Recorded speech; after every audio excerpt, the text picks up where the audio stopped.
আমি অবভিয়াসলি আশা করছি এই দল অনেক ভালো করবে। আসসালামু আলাইকুম। ওয়েস্ট ইন্ডিজের বিপক্ষে জাকের আলীর বিধ্বংসী ব্যাটিং দেখে হতবাক মাশরাফি বিন মুর্তজা। আর তাই তো লাইভে এসে বাংলাদেশ দলকে শুভকামনা জানালেন এবং জাকের আলীকে সেলুট দিলেন মাশরাফি।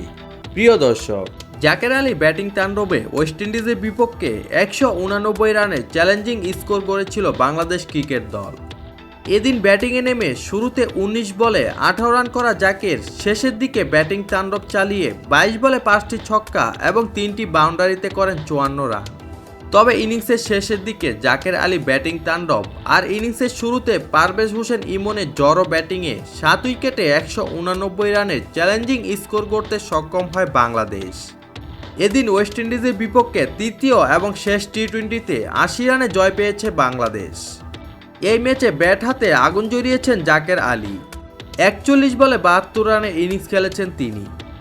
অথচ 16 বলে 17 রানেই থেমে গিয়েছিল জাকের আলী অনিকের ইনিংস। এদিন রান আউটের নাটকীয়তার পর আবারও মাঠে আসেন তিনি।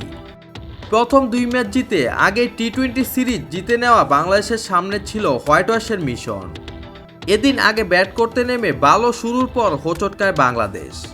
পরিস্থিতি সামাল দিতে তখন ক্রিজে আসেন জাকের এবং শামীম। এরপর 15তম ওভারে ভুল বুঝাবুঝির কারণে দুজনে চলে যান এক প্রান্তে, সহজভাবেই রান আউট হয়ে যান। তবে 2 ব্যাটার এক প্রান্তে থাকায় কে আউট হয়েছেন তা নিয়ে চলে দ্বিধাদ্বন্দ্ব।